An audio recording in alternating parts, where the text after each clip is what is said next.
Hi guys, welcome to this week's video. We're going to be talking about crystals for pain management today.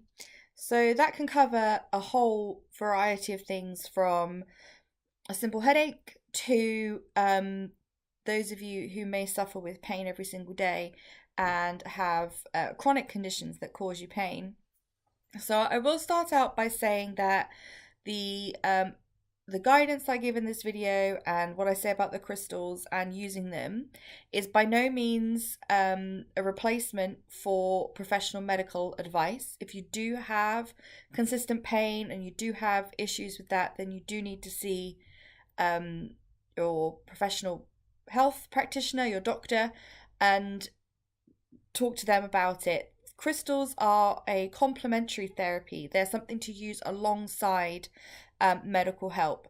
So, and if you are on like medication or anything at the moment, it's not a case of just of stopping that and using crystals. It's to use the two together. So use your natural remedies to boost and assist the advice that you've been given by your doctor. So just wanted to make that clear because it's very, very important. So we're going to talk about 5 different crystals today. Just a small snippet of crystals that you can use for pain management and for different reasons. Um, all of which are quite common crystals, quite easy to come by, so you should be able to source them, or you may even already have them in your collection. So we'll dive straight in, and we'll start with amethyst. So amethyst, as I've said before, it's a favourite stone of mine. This is I find it a great help when I have a headache. I get headaches quite often. I spend a lot of my time in front of a screen. Probably need to get my glasses updated as well, and so I get eye strain and I get headaches because of that, and it can make my head feel quite taut and quite stressed. So I may sometimes take painkillers as well, something like paracetamol, ibuprofen. Sometimes it's not so bad and I don't do that, but I make a judgment on that. But the crystal that I always turn to when I have a headache is amethyst because it relieves tension and helps with stress. It's a de-stressor, so it's very good to use on the head when you have a headache because it helps relieve that tension and therefore release some of the pressure that's causing the pain in my head. So I will sit quite comfortably and place it in the middle of my forehead here on my third eye, my brow chakra, and just maybe sometimes close my eyes. Sometimes I'll just carry on watching TV or whatever and I have it on my head. Or if it's a particularly bad one, I might go and lie down. And holding it on my head feels a relief. One thing, it's nice and cool to have on my head, but also I feel this kind of tension and this release go as well. So I find it very, very helpful. So you can have it, place it here on your forehead. You might want to place it on your temple, one on each temple, or on the nape of your neck if you get kind of tension headaches in your neck and the back of your head. Use it however it feels comfortable for you and where you're experiencing your headache, and hold it in place for as long as is comfortable, to give you some relief from headaches. So that's amethyst. Then we have rhodonite. So rhodonite is a very pretty stone. It's a mixture of pink and black. So it's got some protection qualities in there, and it's got some healing, loving qualities in there. From an emotional point of view, rhodonite is very, very good for emotional trauma, um, broken hearts, trauma in past relationships, abusive relationships, things like that. It can help you from a healing perspective for that. But from a physical point of view, it's a very good anti-inflammatory, and I find it's also very good on your joints. I used to do a lot of running. Probably should get back into that, but I used to do a lot of running. And when I ran a half marathon, my legs felt like they were on fire when I got home. And I took my rhodonite and I just rolled it up and down like this on my thighs where it hurt to help. Again, it helped relieve some of the tension, and the healing from it is a great anti-inflammatory.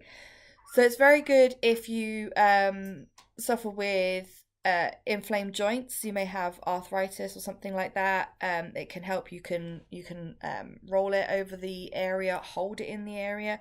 Again, whatever's comfortable for you, really.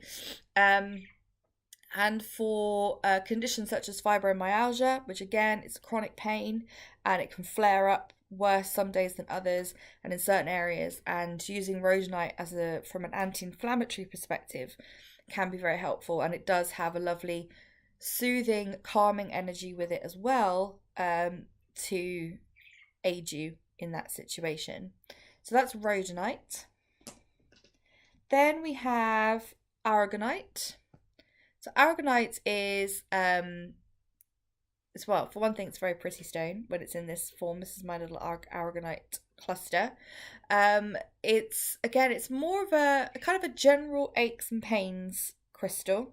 So if you're feeling achy, you're a bit strained, maybe you've just had a hard physical day and you're just feeling like your muscles are a bit worn out and you have some general aches and pains or light headaches, things like that, then aragonite is a great crystal to have with you. You can hold it in the area, you can have it, or you can just hold it in your hand and just have it with you, just to get that, just to soothe those general aches and pains, wear and tear type pains. It's a very gentle pain reliever in that respect.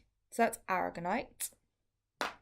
And then we have lapis lazuli. So lapis lazuli is a great de-stressing stone. So from an emotional point of view, it can help with calming down and relieving stress. But it's also very good for aches, and it's also anti-inflammatory as well. So particularly good for back pain as well. If you have lapis lazuli, so if you have twinges in your back or back pain, lapis lazuli can help with that.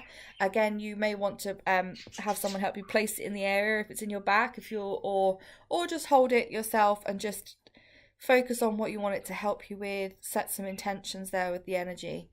And again, it has a very good calming quality with it as well, which will hopefully help you feel a bit more relaxed and maybe not as tense with the pain that you're dealing with. So again, anti-inflammatory, so it works very similar to the rhodonite as well, in areas that you feel might be a bit inflamed, or you're having muscle problems, nerve problems. It can really help if you keeping it in the area that you want it to focus on. So that's lapis lazuli. And then the last crystal we're going to talk about today is rose quartz. So rose quartz again is a very general pain relief stone, very similar to aragonite, because it just has this, it emits this wonderful, loving, soothing, calming energy. So it's just a great one. So if you're feeling a bit wound up, or you're feeling tense, or you've just got, like I said, like the general aches and pains, and you're just feeling a bit then rose quartz is a great one to have by your side.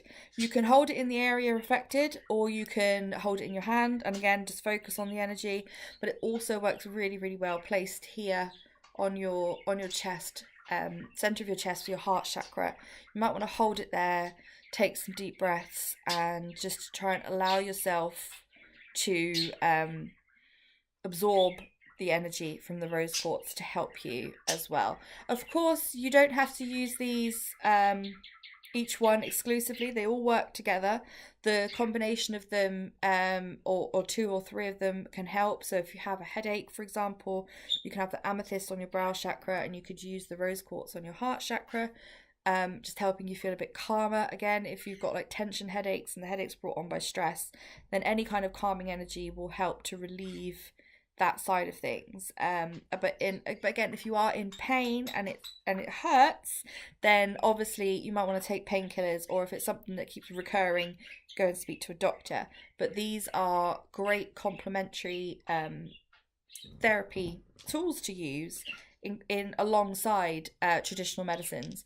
So we spoke about, just a quick recap, we spoke about amethyst, which is ideal for headaches. We have rhodonite, which is a great anti-inflammatory.